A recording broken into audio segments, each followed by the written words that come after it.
All right, we're on problem 2 of practice exam 4, and in this problem we want to sketch the graph of a parametric curve and also find the area that it encloses.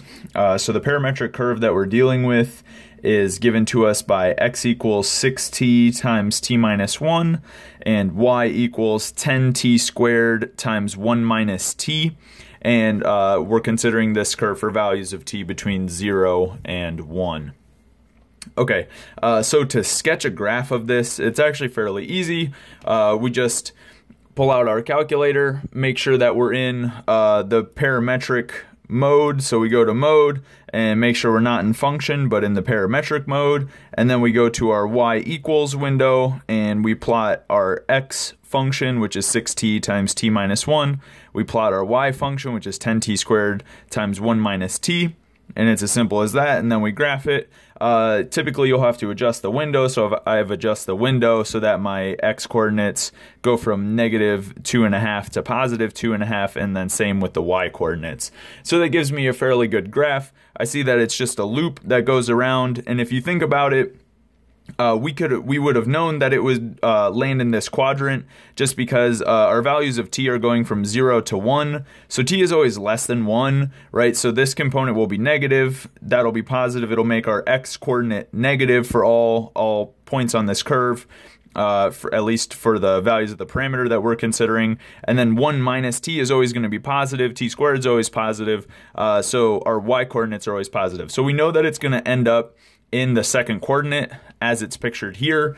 And then also, if you watch the way that it's traced out, or if you plug a couple points in, you'll see that it actually is traced out in this kind of clockwise direction here.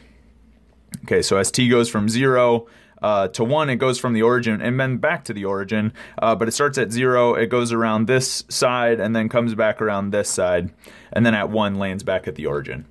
Okay, so either way, this is essentially what our curve looks like. So this is the sketch of our graph. So we know it's doing something roughly like this. So we'll calculate things about slopes of tangents in the next problem. So we're not going to worry too much about that right now. But either way, we have a rough idea of what the graph looks like, and then also we have an idea of what the area is, because for example we can see that our x coordinates never exceed 2, and you can do this computation.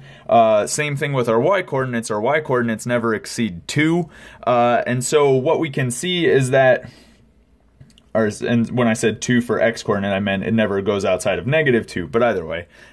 So we can see that it actually lands in this box with x coordinate, in this square with x coordinate negative 2, y coordinate positive 2. And so definitely we will expect our area to be less than 4, right? Because the area of this square is 4, and that shape is clearly contained within the square. So we know for certain that our area is less than 4. And so we don't know the exact value of our area, but at least we can say that. So let's compute the exact value of the area. And so the area of a parametric curve, right? So enclosed by a parametric curve. Let's say that the parametric curve is given to us by two equations, x equals f of t, y equals g of t. And these are for the values of our parameter t going from alpha to beta. The area formula that we have enclosed by this curve is going to be integral from alpha to beta, g of t, whatever our y equation is, and then times the derivative of our x equation. And so in some cases this quantity is positive, in some cases it's negative. So just to be certain that we're actually finding the area proper, we'll just take absolute values of that. And then we won't have to worry about, are we integrating from alpha to beta or beta to alpha? Who cares really, right? So let's just take absolute values. We know area is positive. Okay, so in our case, this function f of t is 6t times t minus 1. This function g of t is 10t squared times 1 minus t. And our value of alpha is 0 and beta is equal to 1. right? So these are this is our situation for the parametric curve, but in the context of this particular problem. So all we have to do now is just put everything together. So we need to differentiate this function f of t first. So I'm actually going to expand it a little bit. So we'll get 6t squared by doing 6t times t, and then we'll get minus 6t by doing 6t times minus 1. I'm going to do the same thing with g of t. I want to expand it just because it'll be easier to integrate that way. And so I'll get 10t squared times 1 is just 10t squared, and then minus 10t cubed from multiplying 10t squared times negative t.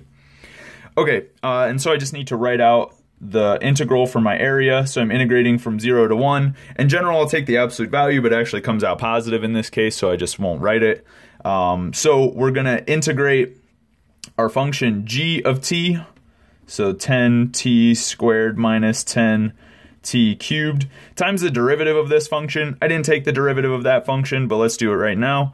F prime of t is just going to be 12t minus 6, right? Derivative of 6t squared minus 6t. So either way, now I need to multiply that thing by 12t minus 6, and then integrate with respect to t. Okay, so I'll just multiply everything out, distribute everything. So I'll do 10t squared times 12t. I'll do 10t squared times minus 6. I'll do negative 10t cubed times 12t, and I'll do negative 10t cubed times minus 6. And so what I get is going to look like this. So I'll have 180t cubed. I'll have minus 120t to the fourth. And I'll have a minus 60t squared. Yes. All right, DET. Okay, cool. So that's what I get. 180t cubed minus 120t to the fourth minus 60t squared. Okay, and so now we need to integrate each one of these terms. And so when I integrate, essentially, I mean, I'm just integrating a power function. So I'll get 180 divided by 4 times t to the fourth. So here I'll get 45 times t to the fourth. Here I'm going to get 120 divided by 5 times t to the 5. So this will be minus 24t to the 5. And then here I'll get 60 divided by 3 times t cubed. So I'll have 20t cubed. And then I want to evaluate this at 1 and at 0. But of course, evaluation at 0 is just going to give me 0 for each one of these terms, so I don't really need to write it. Evaluation at 1 basically just forgets about all of these t's, and so I have 45 minus 24 minus 20, right? So this is 44, right? So I got 45 minus 44, so this is equal to 1. 1 is certainly less than 4, so we probably did it right. Okay, so either way, this area enclosed by my curve is equal to 1. All right, cool. So that concludes the second problem. We'll do the third problem in the next video.